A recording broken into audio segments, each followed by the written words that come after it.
ایک بہن نے سوال بھیجا ہے کہ وہ اپنے میاں جی کا دل کیسے جیت سکتی ہے۔ بہترین سوال ہے۔ اگر یہی خیال ہماری سب بہنوں کا ہو جائے تو گھر جنت کے باغ ہو جائیں گے، زندگی سکون کی ہو جائے گی۔ اس کے لیے بہترین طریقہ یہ ہے، اور اولین شرط یہ ہے کہ شوہر کو گھر سے نکلتے ہوئے رخصت کر لے اور آتے ہوئے اس کا استقبال کرے۔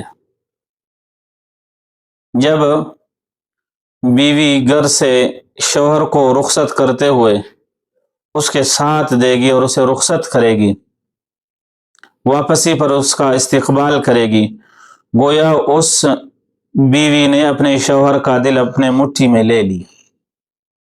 اب وہ اپنے آفس میں ہے، دکان میں ہے، تجارت کر رہا ہے، اس کے خیالات اور اس کے سوچ میں صرف اس کی بیوی ہو سکتی ہے، کسی دوسری عورت کی طرف وہ دیکھے گا نہیں، توجہ نہیں کرے گا، اس لیے کہ اس نے اس کا دل اپنے مٹھی میں لے لی ہے۔ اور اگر یہ کام نہیں ہو سکے گا، مثال کے طور پر شوہر گھر سے نکل رہا ہے اور بیوی سو رہی ہے، شوہر گھر سے نکل رہا ہے اور چائے خود بنا کے پی کے نکل رہا ہے، اور بیوی کو اتنا خیال نہیں ہے کہ میرا میاں جی اب جا رہا ہے، اس کو یہاں میں چائے پلاؤں یا وہ ہوٹل میں جا کے چائے پیے گا۔ یاد رہے، اس طرح اگر شوہر گھر سے نکلے گا تو پھر اس کا خیال اور اس کی توجہ، اس کی فکر اپنی بیوی کی طرف نہیں رہے گی۔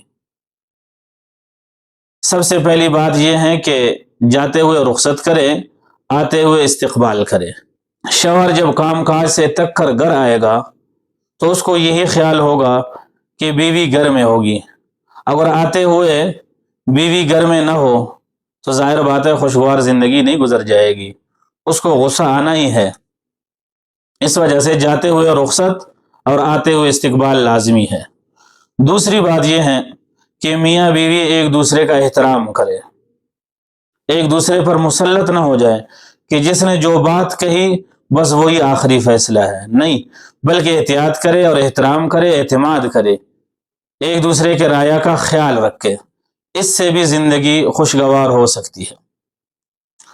تیسری بات یہ ہے کہ میاں بیوی آپس میں ہنسی مذاق بھی کرے، چھوٹی چھوٹی باتوں پر ہنسی مذاق ہو جائے، اس سے بھی زندگی بہت خوشگوار ہو سکتی ہے اور بیوی اپنے شوہر کو راضی کر سکتی ہے۔ ایک بات یہ ہے کہ شوہر بیوی کی تعریف بھی کر لے۔ مثلا اس نے چائے بنا دی، چائے کی تعریف کر لے، اس نے سالن بنا دیا تو سالن کی تعریف کرے، یہ نہ کہے کہ چائے میں چینی کم ہے اور سالن میں نمک کم ہے، مرچ زیادہ ہے، بلکہ تعریف کر لے، اس سے بھی زندگی بہتر ہو سکتی ہے۔ آخری بات یہ ہے کہ صبر و تحمل مزاجی یہ اپنائیں۔ اگر میاں بیوی میں سے کسی ایک کی بات دوسرے کے مزاج کے مخالف ہو تو اس پر لڑ نہ پڑے، اس سے جھگڑے نہ، بلکہ صبر کرے، تحمل مزاجی سے کام لے۔ انشاءاللہ العزیز ان باتوں پر عمل کرنے کے بعد آپ کی زندگی بہتر سے بہتر رہے گی۔